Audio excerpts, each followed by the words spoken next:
Hello, everybody, and welcome to the Deep Focus Show podcast. I'm Aiden. I'm Clay. I'm Tavi. Today is the continuation of our longest running series, which is over 2 years now, which maybe is should tell you something about our progress. Jokes aside, it is the Steven Spielberg marathon series, and the episode today is on The Lost World, Jurassic Park. Bit of a weird title, but that's the movie. The sequel to Jurassic Park. I think the first sequel we have that Spielberg has done besides the Indiana Jones trilogy, but that's kind of a different thing, I guess. So yeah, if you guys want to talk, I guess, about your experience with the movie, familiarity with it, and then we can get into our review based on our most recent watch. Well, you'll see what I thought about it whenever I give my review, but I remember liking this as a kid, and I remember there were about a couple scenes that really stood out to me.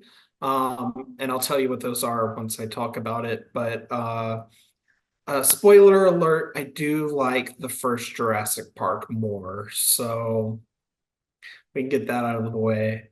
Um, but yeah, it's been a minute since I've seen this, and it was fun to rewatch it though. Yeah, this was my first watch. I've seen the first one a few times over the years, but never somehow haven't watched really these movies except Jurassic World 1. I think yeah. I don't know what to say yet, but I wasn't like the biggest fan of this movie. We will get to it in a moment. I'll kick things off, I guess. Unless Aiden, do you have anything else to say or nah? Good. All right, You got it.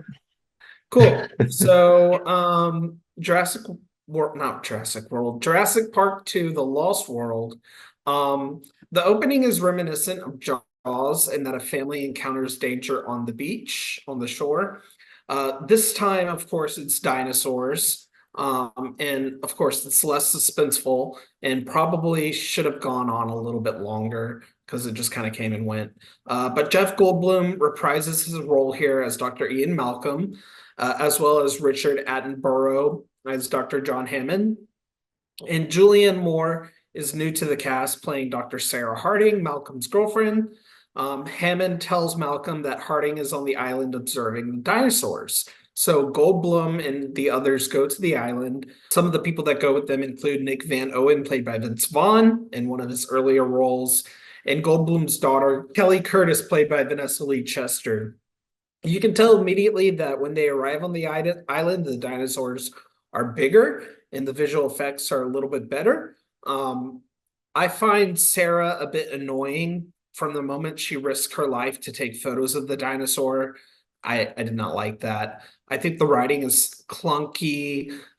When Kelly is revealed to have been on the island, Nick is like, "Do you see any family resemblance here?" Just because she is African American. So racist Steven Spielberg strikes again. Alris Howard plays Peter Ludlow, the big baddie in this movie. His character isn't exactly fleshed out, though. He arrives on the island to take dinosaurs and make a park in San Diego. They free dinosaurs they capture and take an infant with them to help it, and then that's when hell kind of breaks loose. So yeah, in that scene, the dialogue is a little chunky as well. They probably say, "Oh, that dinosaur is looking for their infant," like 5 times. Like we get it. One of the scenes that I do remember as a kid is the trailer scene. I think that's particularly memorable, especially when they're hanging down the cliff. That was kind of cool. One of the guys comes over to save them as they're dangling, and he's like, "What do you need?" And they say rope plus 3 double cheeseburgers. Like, girl, do you think this is an appropriate time for jokes? There's tons of that in here. There's other cool dinosaur scenes, like when Kelly and Sarah are trapped inside this shack and the dinosaurs are coming at them from all directions. And of course, there's more humor when there shouldn't be any humor, like when Kelly kicks the dinosaur from the pole and Goldblum is like, "Oh, the school cut you from the team." Again, you're in danger, so hush your mouth. Um, Eventually they leave the island, and they were supposed to be there to observe dinosaurs. I really don't know what this plot is, but they did not observe shit. So the big baddies take a huge dinosaur to San Diego, and of course that doesn't go well, but it's kind of comical how the ending goes, especially with the big baddie character here. His death is just really comical. I was definitely in the wrong thinking this was better than the first Jurassic Park. Outside of that tense scene with the cliff, which I really like, there weren't very many strong moments here, and the plot is kind of all over the place. I don't feel like there's a lot of character development, but it's still a decent, fun watch. I'm going 3 stars. Yeah, good review, definitely. The first Jurassic Park is all entertaining and thrilling and all, and the second one, well, it isn't really. I was kind of surprised how bored I was. Like, I think it was surprisingly tough watch, and it shouldn't be. Like, it's not definitely a terrible movie, but it's kind of uninteresting for the most part. And like, well, there's also the problem with Ian Malcolm being that lead of doing this. Like, first he was kind of like this more um, comical side character, but in some ways, but now he's the lead, and I don't know. To me, he works much better in the first movie when he's not the Sam Neill type of lead, or and I kind of miss Laura Dern. I think Julianne Moore has. There's some scenes where I'm like, I'm not sure. Not one of her best performances, unfortunately. And it also has kind of a yeah, I agree with Clay, the cliff scene. That that's one of the better scenes of the movie. And there's some like silly things that happens during closer to end. Uh like the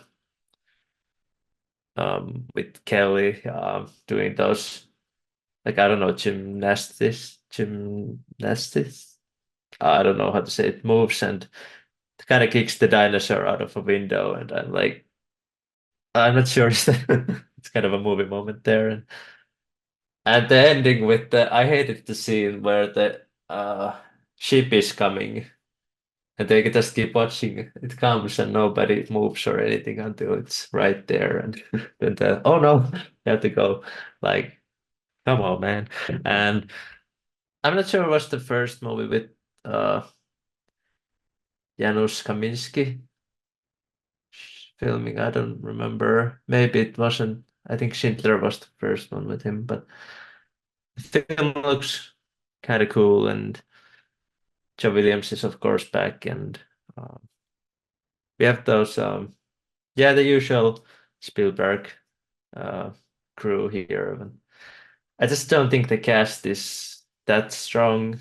Uh, I like seeing like some of those side characters, like uh Peter Stormare. I always like him in movies, and unfortunately boring movie for me, but not bad. 2.5 stars. Yeah. Maybe Ada will like it the most. I don't know. Dean Um, Cundy is the cinematographer for the first movie. I don't know who that is, but Um, I didn't. I should have checked it before, but Kaminsky did it's do Schindler's, yeah. yeah. yeah. I It's think it's the Dean first. Cundy. I don't know how to say Oh it. yeah, I know that name from somewhere. But yeah, I Back guess to the Future, okay, yeah. the And I thing. guess my thoughts on the film are kind of brief in that I just don't think it really works. Like, I think there's certain scenes with a great amount of tension and suspense. Obviously, the one where they're like dangling and there's like, oh, we have these great stakes. That's a great scene. And there's some cool stuff like near the beginning. I definitely think the movie it kind of just it doesn't have the amazing kind of structure and pacing of the original. There's a lot of points where it just kind of like rambles and loops around on itself in terms of storytelling. I think it's kind of a weird choice to make like to have Jeff Goldblum be the lead of this one when he was kind of just a not maybe a comic relief a little bit in the first one, but he wasn't the focus. Like I think there's just a lot of strange choices. And I think with what he has, Spielberg does a good job of kind of executing it. But I do think there's a lot of like stuff that just doesn't really work here. I mean, I'll give it 3 stars because I think there's some good elements and some good scenes. And if it was on, I think I'd watch it for a bit and maybe turn it off and do something else once it got to, the gymnastics to the Raptors scene, maybe. But yeah, three stars for me. Score. I didn't also care about the ending that much with the dinosaur in the city. It was Yeah, a it's bit kind of too like over the top, maybe. I don't know. like it's like a Godzilla movie or something. I don't know what that is supposed to be, Yeah, yeah. but You guys both went 3 on this. I didn't catch your score, Tavi. 2.5. 2.5. Okay. Bobby was Mr. Negativity today.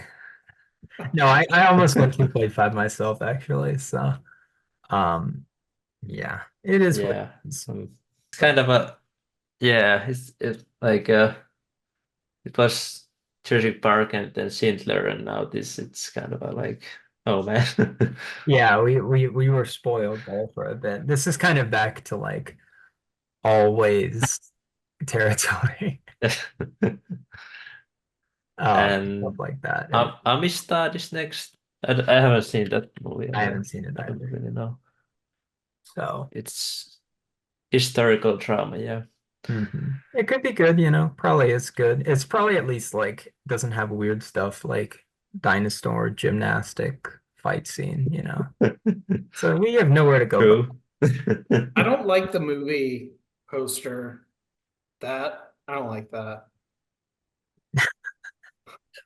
Well, yeah. yeah, it's kind of a Yeah, I mean, I guess we'll see. Giving it half a star for the poster. Yeah. Making your mind Yeah. up. I see how it is. Maybe it'll surprise me though. Well, um, thank you everyone for tuning in. Um, I guess yeah, we'll be talking about uh Amistad next. So take care, everybody. Take Bye. care. See ya.